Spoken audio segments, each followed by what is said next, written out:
Madame, Monsieur, bonsoir. Bienvenue dans ce journal. Voici ce qui domine l'actualité ce soir. C'est une présidence réussie, se réjouit le ministre des Affaires étrangères. Marcel Montano a fait le point de la présidence de la Côte d'Ivoire au Conseil de sécurité de l'ONU pour le mois de décembre dernier. 4 débats de haut niveau organisés, 5 résolutions adoptées et 3 déclarations présidentielles actées. S'impliquer tous dans cette lutte, c'est l'objectif visé par les 2e journées africaines de l'écologie et des changements climatiques. La rencontre se tient en mars. Elle vise une prise de conscience de la population sur les dangers du réchauffement climatique. Et puis la Côte d'Ivoire et le Mali ensemble pour prévenir les conflits à la frontière nord du pays. Une rencontre s'est tenue à Tengrela. Une forte délégation est venue du cercle de Kolondiéba, un département malien de la région de Sikasso. Ils ont évoqué les solutions pour préserver un environnement de paix. La Côte d'Ivoire a présidé le Conseil de sécurité de l'ONU pour le mois de décembre dernier.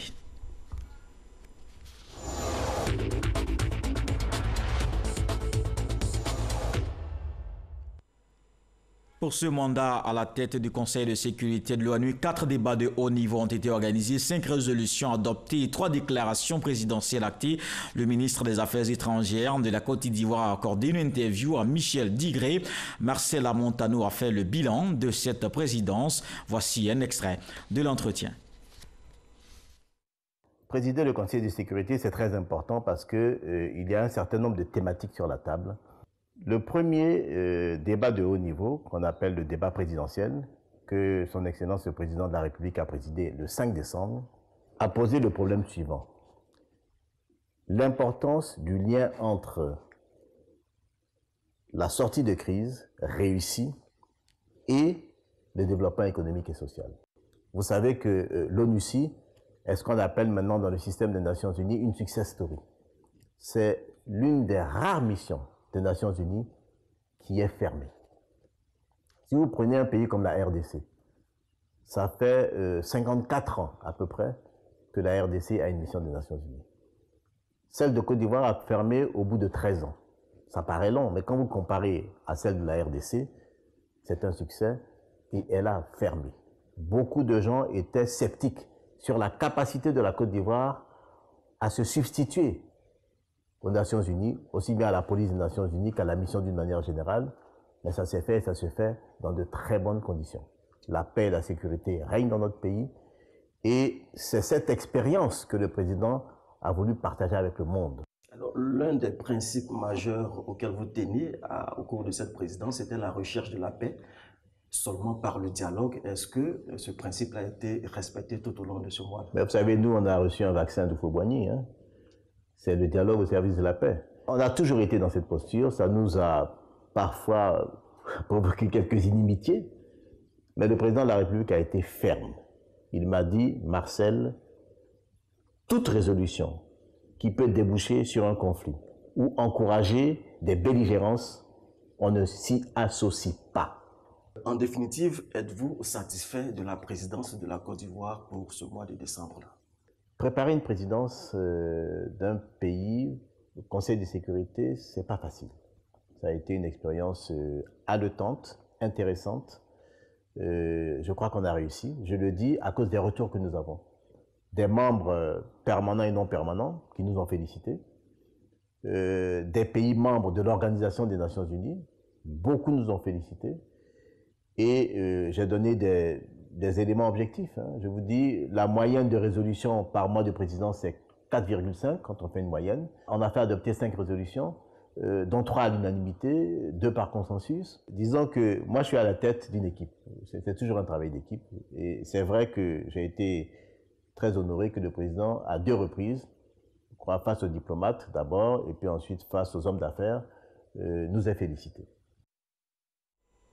L'intégralité de cette interview vous sera proposée demain lundi sur les antennes de RTI 1. Le ministre d'État, ministre de la Défense, a reçu les vœux de nouvel an de ses collaborateurs.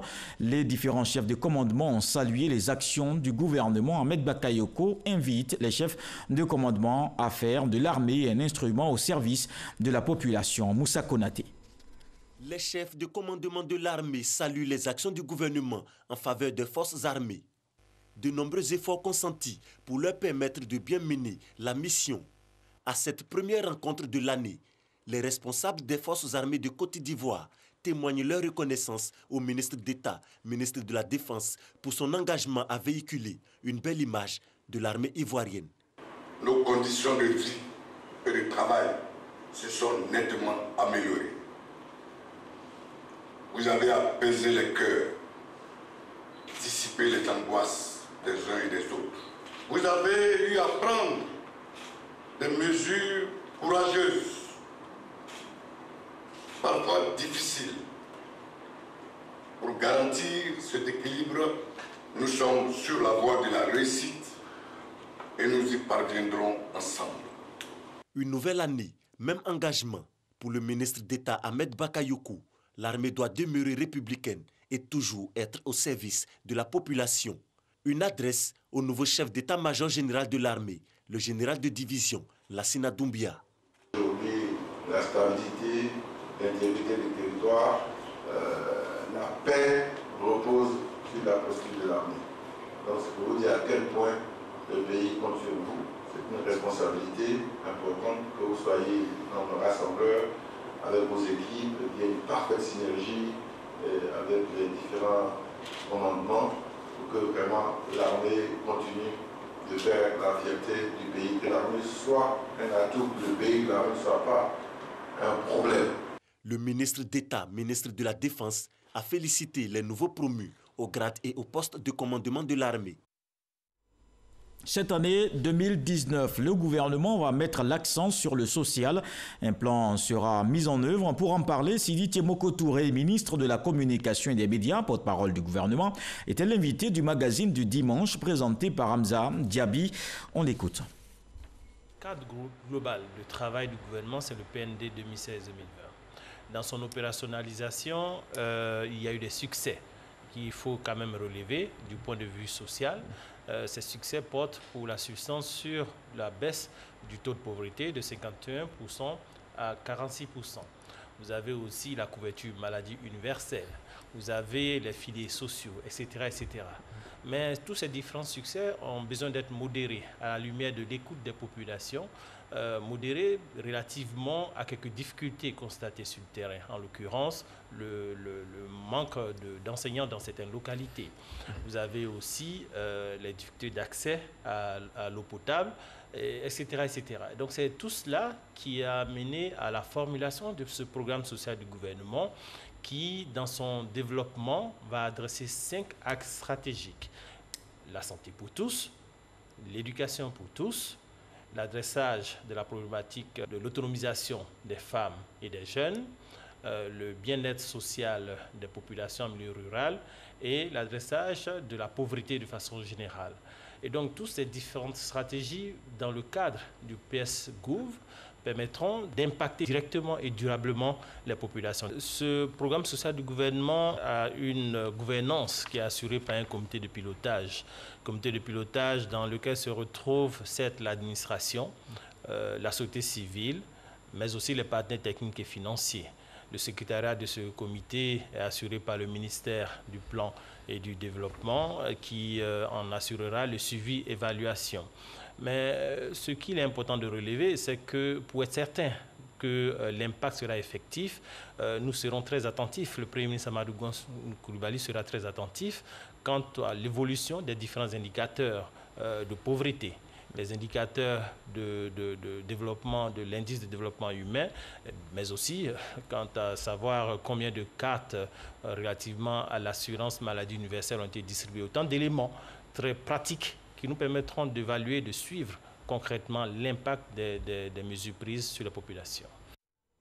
Je m'en vais à présent vous donner lecture de 2 communiqués, en commençant par celui du ministère de la Justice, des droits de l'homme. Dans une déclaration à la presse en date du vendredi 11 janvier 2018, M. Oula Priva, député de la circonscription d'Edouekoué, vice-président de l'Assemblée nationale, s'est prononcé au nom du bureau de l'Assemblée nationale sur la procédure pénale engagée contre M.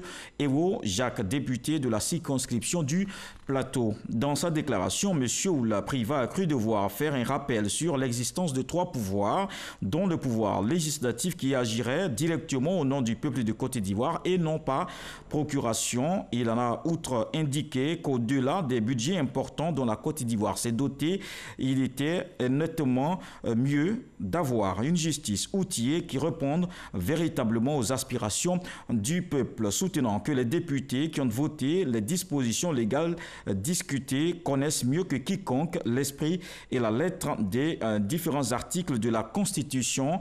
Il a demandé d'arrêter d'en faire des interprétations inutiles. La déclaration de M. le député Oula Priva appelle les observations suivantes. Les parlementaires tiennent leur pouvoir de représentation nationale de la Constitution ivoirienne du 8 novembre 2016, dont l'article 143 dispose que la justice est rendue sur toute l'étendue du territoire national au nom du peuple ivoirien par la Cour suprême, la Cour des comptes, les cours d'appel, les tribunaux de première instance, les tribunaux administratifs et les chambres régionales des comptes. Il en résulte que, relativement au pouvoir judiciaire, agir au nom du peuple n'est pas l'apanage du seul pouvoir législatif. Le fait pour un député représentant la nation de s'autoriser à jeter le discrédit sur notre pouvoir constitutionnel est inacceptable et ne saurait être toléré, surtout lorsque les animateurs du pouvoir judiciaire ne font qu'appliquer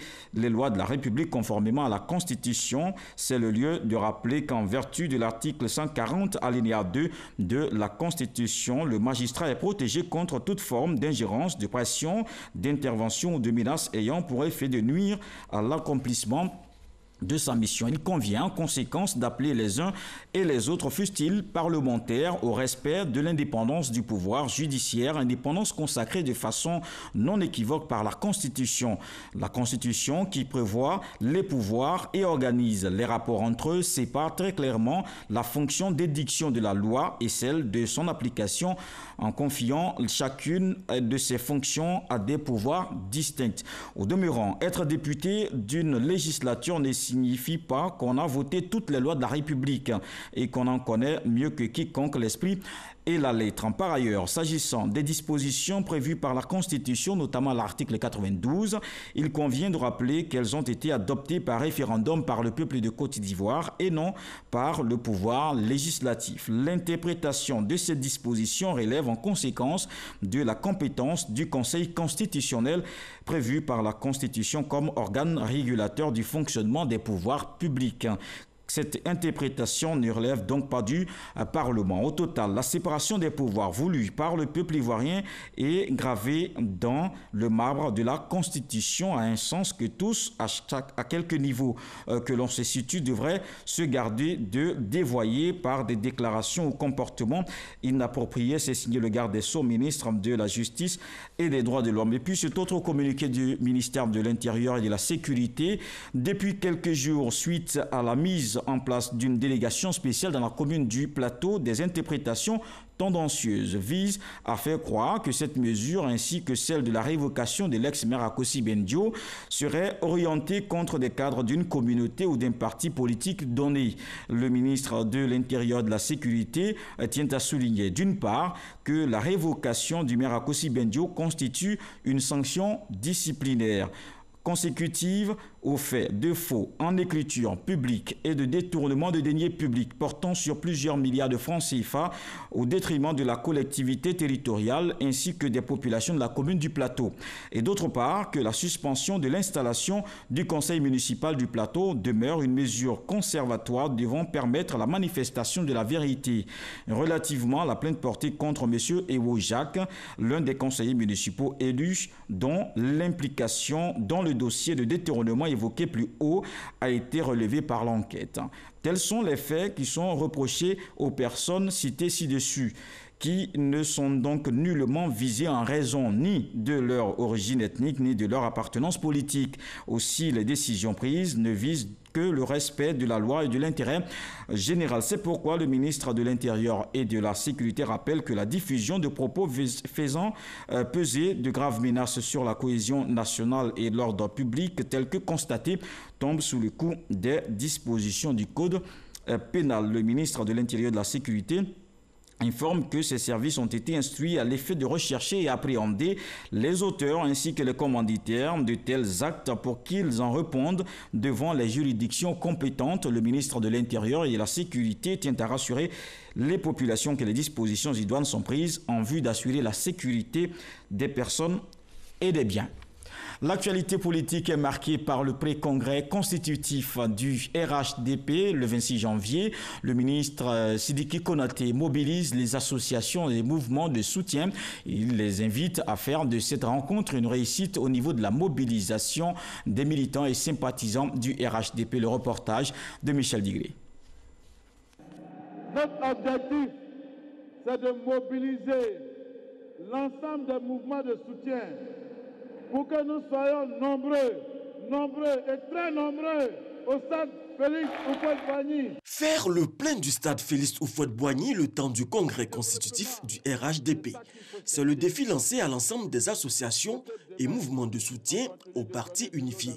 Pour y arriver, le ministre Konaté Sidiki, président de la commission chargée de la mobilisation de ces associations, a engagé chaque jeune à s'approprier les enjeux de ce congrès. C'est notre affaire à nous tous. Parce que la politique, on ne fait pas par procuration. Il s'agit d'abord de vous-même. Et la meilleure façon de montrer que vous êtes d'accord avec cette Côte d'Ivoire de paix, de développement, c'est d'adhérer massivement au RHDP à travers le rendez-vous du samedi 26. Les mouvements et associations de soutien au RHDP joueront pleinement leur partition pour la réussite de ce congrès. Les mouvements de soutien sont déjà dans la logique du parti unifié RHDP.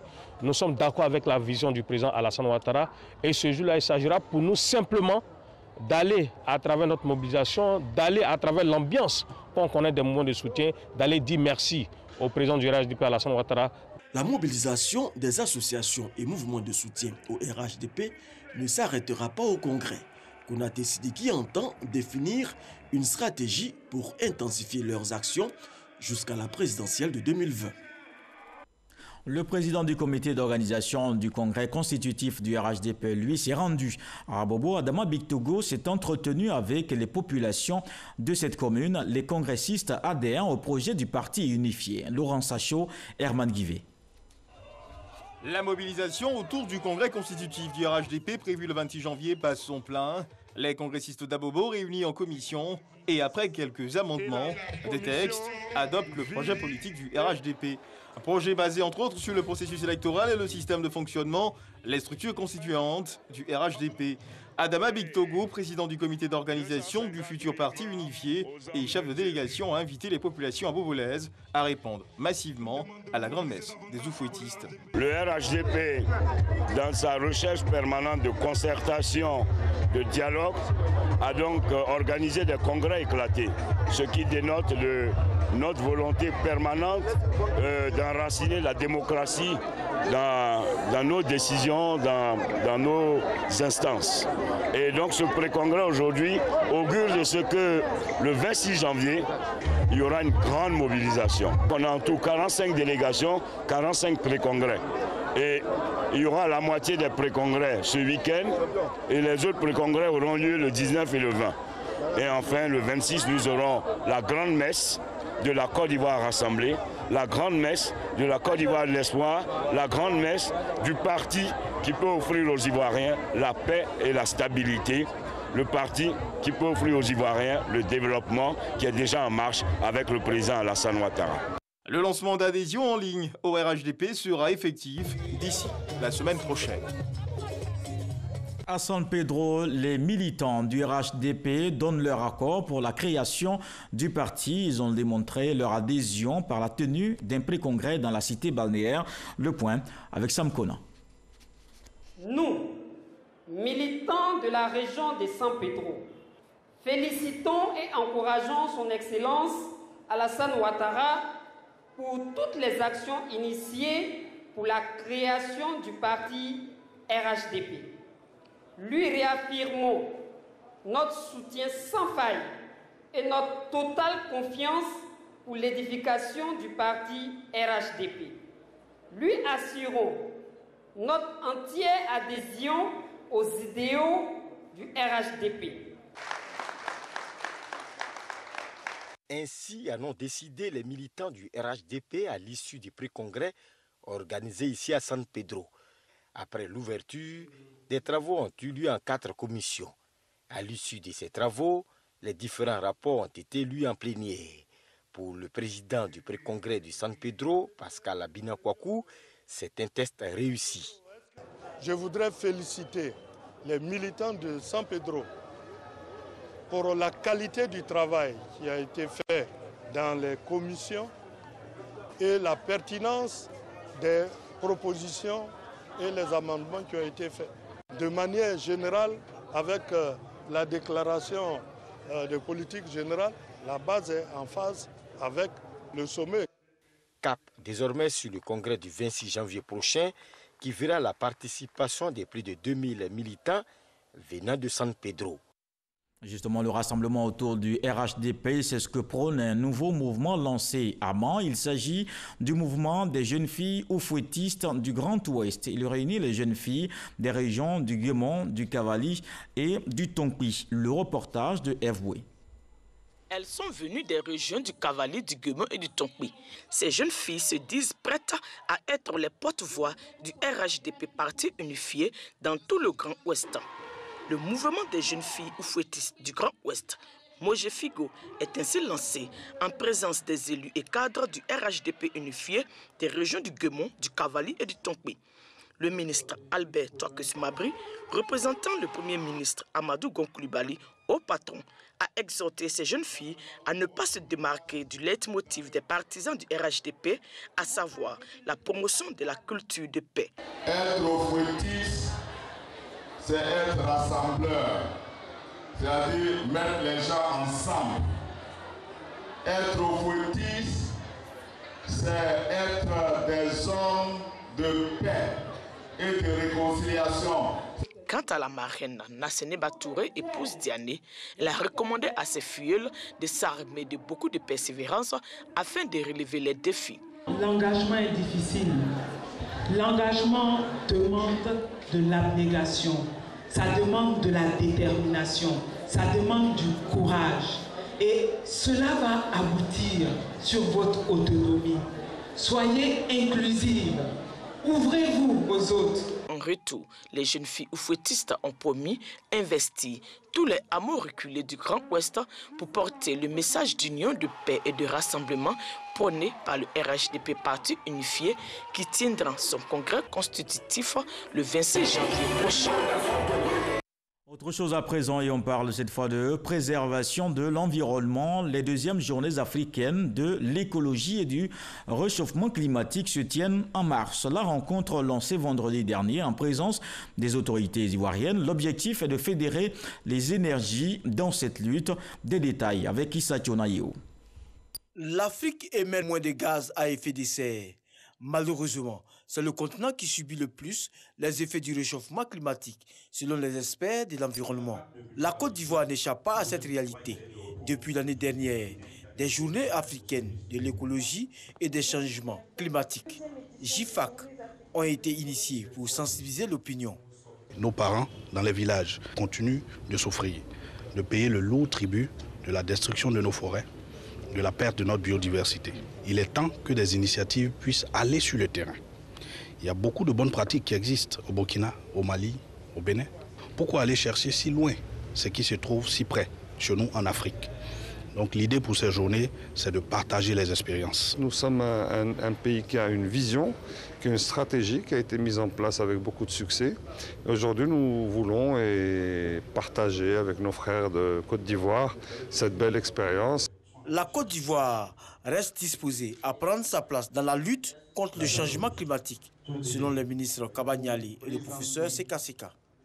Le gouvernement a décidé d'intégrer fortement l'ensemble des exigences environnementales, énergétiques, écologiques, forestières dans ses plans nationaux de développement. De plus, le gouvernement, avec l'appui de ses partenaires, a entrepris un ensemble d'actions visant à réduire l'impact de l'activité humaine sur l'environnement.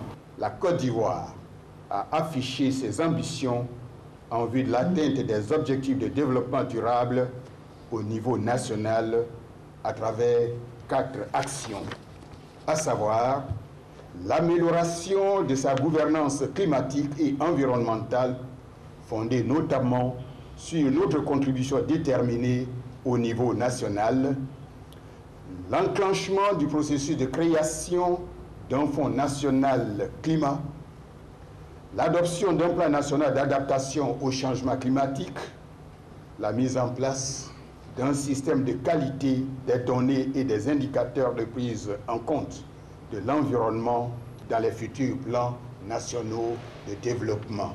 Les deuxièmes journées africaines de l'écologie et des changements climatiques sont prévues du 19 au 22 mars prochain à Abidjan.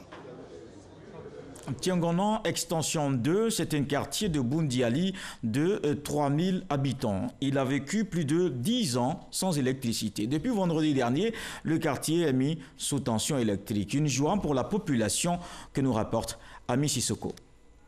Le quartier Tiangona Extension 2 à Boundiali bénéficie désormais du courant électrique. C'est la ministre de la Solidarité, de la Cohésion sociale et de la lutte contre la pauvreté et maire de Boundiali, Maria Toukone, qui a procédé à la mise sous tension du réseau électrique. Cette électricité tant attendue est accueillie avec joie par la population. Merci à tous les partenaires qui nous ont aidés à tenir cette promesse. Merci aux femmes de Tiangona, parce que ce sont elles qui se réveillent dans le noir pour faire la cuisine, pour aller puiser l'eau, etc., etc. Aujourd'hui, votre souffrance va prendre fin. 330 poteaux électriques, environ 17 500 km de câbles et 2 mois de travaux pour changer la vie des 3000 âmes de Tiangona Extension 2. Avant le raccordement au réseau national, Eric, élève en classe de 4e, se déplaçait vers les quartiers éclairés pour étudier ses leçons. Ce boutiquier, quant à lui, ne pouvait vendre de jus. L'éthylio, lui, pour faire fonctionner son moulin, utilisait du gasoil. Tout cela appartient maintenant au passé. Vraiment, je suis très heureux, très content parce que je vais bien pouvoir étudier. Parce que l'année prochaine, j'ai des examens à passer. Comme courant est venu maintenant, bon, j'ai des frigos. Je peux vendre tous les jus maintenant. Ça me fait gagner un peu. Maintenant, là, moi, je suis content parce que moi, j'ai des clients actuellement. Les femmes leur disent que les machines travaillent actuellement bien. Avec l'électricité à portée de main, les femmes n'iront plus loin pour faire moudre leurs céréales. Avant, il n'y avait pas courant. Vraiment, c'était difficile. On quittait ici pour aller en ville, pour aller piler le maïs. Ça nous fatiguait.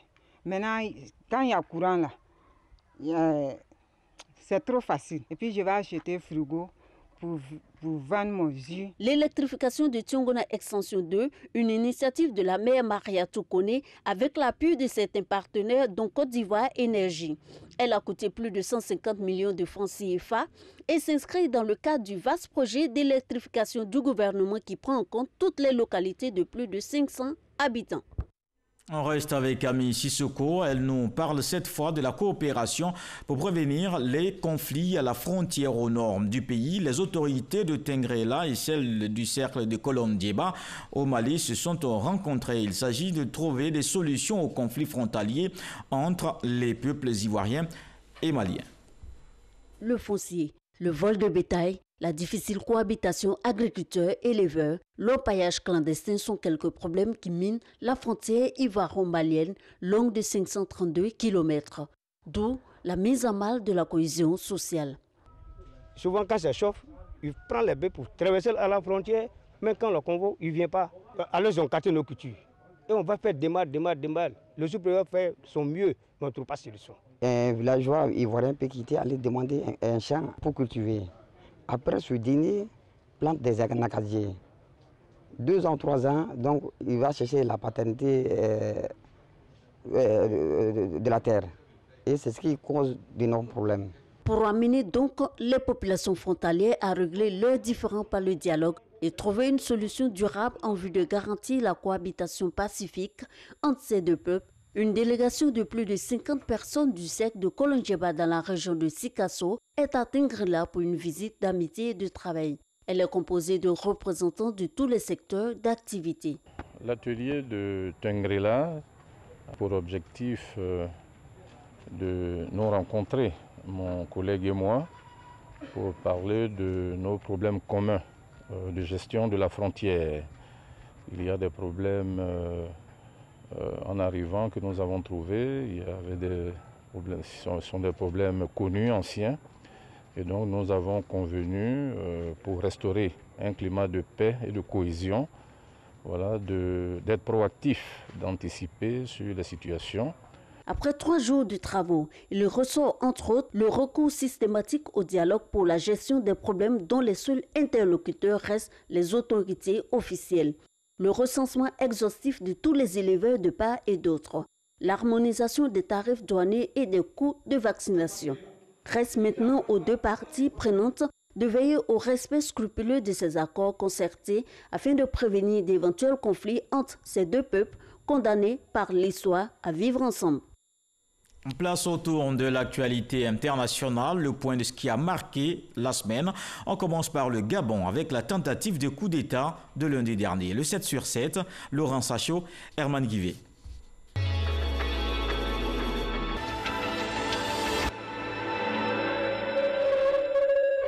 Une tentative de coup d'État a échoué lundi dernier au Gabon. Des militaires qui avaient pris le contrôle de l'antenne sur la radio nationale gabonaise avaient annoncé la mise en place d'un conseil national de la restauration et avaient appelé au soulèvement populaire.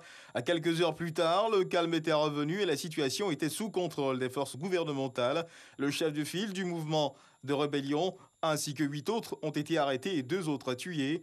C'est la 2e tentative de coup d'État de cette ampleur enregistrée au Gabon depuis le putsch manqué du 17 février 1964. La Confédération africaine de football a décidé d'attribuer l'organisation de la Coupe d'Afrique des Nations 2019 à l'Égypte, en remplacement du Cameroun qui s'était vu retirer son statut de pays organisateur en raison de retard accumulé dans les travaux des infrastructures. L'Égypte, dont la candidature faisait face à celle de l'Afrique du Sud, aura la lourde charge d'organiser la compétition phare du continent du 15 juin au 13 juillet 2019. Il s'agira de sa 5e participation en tant que pays organisateur. Au lendemain de la validation de la victoire de Andry Rajoelina à la présidentielle malgache, Marc Ravalomanana a reconnu sa défaite et félicité son adversaire. Il a appelé à la réconciliation pour le développement du pays. Pour rappel, Marc Ravalomanana avait été contraint de démissionner en 2009 face à une vague de manifestations violentes fomentées par Andry Rajoelina. Andry Rajoelina avait ensuite été installé par l'armée à la tête d'une présidence de transition qu'il a quittée en 2014.